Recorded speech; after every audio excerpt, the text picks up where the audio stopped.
ಇವತ್ತು ಕರ್ನಾಟಕ ರಾಜ್ಯದಲ್ಲಿ ಒಬ್ಬ ಸಾಮಾನ್ಯ ಕಾರ್ಯಕರ್ತನಾಗಿ ಕೆಪಿಸಿಸಿ ಅಧ್ಯಕ್ಷರಾಗಿ ಇವತ್ತು ರಾಜ್ಯದಲ್ಲಿ ಅಧಿಕಾರ ತರತಕ್ಕಂತ ಶಕ್ತಿಯನ್ನ ಕಾರ್ಯಕರ್ತರಿಗೆ ತುಂಬಿ ಇವತ್ತು ಪ್ರತಿ ಬೂತ್ ಮಟ್ಟದಲ್ಲಿ ಕಾರ್ಯಕರ್ತರು ಹುರಿದುಂಬಿಸಿ ರಾಜ್ಯದಲ್ಲಿ ಕಾಂಗ್ರೆಸ್ ಪಕ್ಷಕ್ಕೆ ಅಧಿಕಾರವನ್ನು ತಂದುಕೊಟ್ಟಿರತಕ್ಕಂಥ ಡಿಕೆ ಶಿವಕುಮಾರ್ ಈಗಾಗಲೇ ಮಾತಿನಂತೆ 5 ಗ್ಯಾರಂಟಿಗಳನ್ನು ಕೊಟ್ಟು ಉಪಮುಖ್ಯಮಂತ್ರಿಗಳಾಗಿ ಕೆಲಸ ನಿರ್ವಹಿಸಿದ್ದಾರೆ. ಹೈಕಮಾಂಡ್ ಇವತ್ತು ಆಶೀರ್ವಾದ ಮಾಡಿದೆ.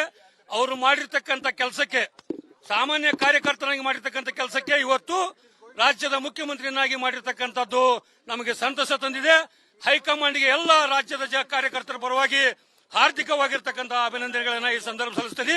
ಎಲ್ಲಾ ನಾಯಕರುಗಳಿಗೂ ಈ ಸಂದರ್ಭದಲ್ಲಿ ಅಭಿನಂದನೆ ಸಲ್ಲಿಸ್ತೀನಿ. ಹಾಗೇನೆ ರಾಜ್ಯದ ಮುಖ್ಯಮಂತ್ರಿಗಳಾಗಿರ್ತಕ್ಕಂಥ ಸಿದ್ದರಾಮಯ್ಯ ಅವರಿಗೂ, ಸಚಿವ ಸಂಪುಟದ ಎಲ್ಲ ಹಿರಿಯರಿಗೆ ಹಾಗೂ ಕಾರ್ಯಕರ್ತರಿಗೆ ಹಾರ್ದಿಕವಾಗಿರ್ತಕ್ಕಂಥ ಅಭಿನಂದನೆ ಸಲ್ಲಿಸ್ತೀನಿ. ಸಂತೋಷದ ದಿನ, ಶುಭ ದಿನ ಅಂತ ಈ ಸಂದರ್ಭದಲ್ಲಿ ಹೇಳಕ್ಕೆ ಇಚ್ಛೆ ಪಡ್ತೀನಿ. ಇದು ನ್ಯಾಯ ಸಿಕ್ಕಿರೋದು ಬರೀ ಡಿ ಕೆ ಶಿವಕುಮಾರ್ ಅಲ್ಲ, ಇಡೀ ರಾಜ್ಯದಲ್ಲಿರುವಂತ ಎಲ್ಲಾ ಕಾಂಗ್ರೆಸ್ ಕಾರ್ಯಕರ್ತರಿಗೆ.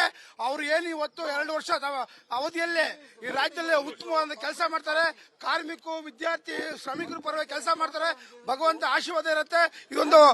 ಈ ಒಂದು ಸಂದರ್ಭದಲ್ಲಿ ನೇಮಕ ಮಾಡಿದಂತಹ ಶ್ರೀಮತಿ ಸೋನಿಯಾ ಗಾಂಧಿ ಅವರಿಗೂ, ರಾಹುಲ್ ಗಾಂಧಿ ಅವರಿಗೂ, ಪ್ರಿಯಾಂಕಾ ಗಾಂಧಿ ಅವರಿಗೂ, ಮಲ್ಲಿಕಾರ್ಜುನ ಖರ್ಗೆ ಅವರಿಗೂ ಹಾಗೂ ಅಧಿಕಾರವನ್ನ ಹಸ್ತಾಂತರ ಮಾಡ್ತಿದ್ದ ಸನ್ಮಾನ್ಯ ಸಿದ್ದರಾಮಯ್ಯ ಅವರಿಗೂ ಕೂಡ ನಾನು ಅಭಿನಂದನೆ ಸಲ್ಲಿಸ್ತೀವಿ. ಈ ಸಂದರ್ಭದಲ್ಲಿ